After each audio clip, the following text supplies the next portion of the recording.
Assalamualaikum warahmatullahi wabarakatuh. Bagaimana kabarnya hari ini anak-anak? Semoga kalian dalam keadaan sehat selalu. Nah, kembali lagi dengan Kak Putri. Di video kali ini kita akan belajar mata pelajaran Pendidikan Lingkungan Hidup atau PLH. Nah, sekarang materinya kita akan mengetahui apa sih itu kompos dan bagaimana cara pembuatannya. Oke, disimak ya.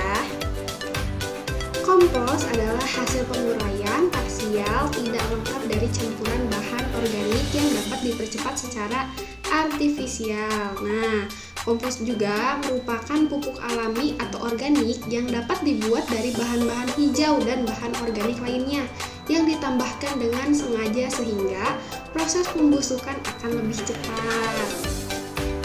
Oke anak-anak, ada juga nih jenis-jenis kompos. Yang pertama ada kompos cacing.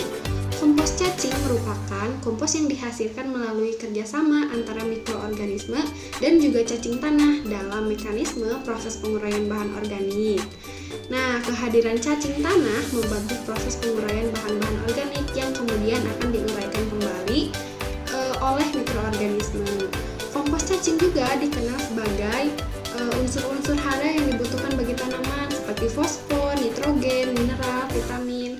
Selain itu juga nilai C atau N dari casting ini kurang dari 20 sehingga dapat digunakan untuk pemupukan tanaman misalnya. Yang kedua ada kompos bagase. Kompos bagase merupakan pupuk yang berasal dari ampas tebu hasil limbah padat di industri pabrik gula. Limbah bagase mempunyai potensi yang besar sebagai bahan organik untuk meningkatkan kesuburan tanaman. Yang ketiga ada kompos bokashi.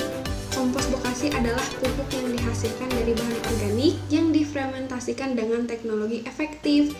Nah, jenis mikroorganisme yang terdapat dalam kompos bokashi yaitu banyak ya. Nah, kompos ini adalah suatu kultur campuran terdiri dari mikroorganisme dalam media cair berfungsi untuk memfermentasikan bahan-bahan organik dalam tanah dan sampah sehingga menguntungkan bagi kesuburan tanah. Selain itu, M4 membantu dalam merangsang perkembangan mikroorganisme dan bermanfaat bagi tanaman, sehingga pengikat nitrogen ke larut fosfor dan mikroorganisme yang bersifat merugikan dan menimbulkan penyakit tanaman juga mampu mempercepat proses dekomposisi sampah organik sehingga cocok digunakan untuk pengomposan. Ada juga loh manfaatnya.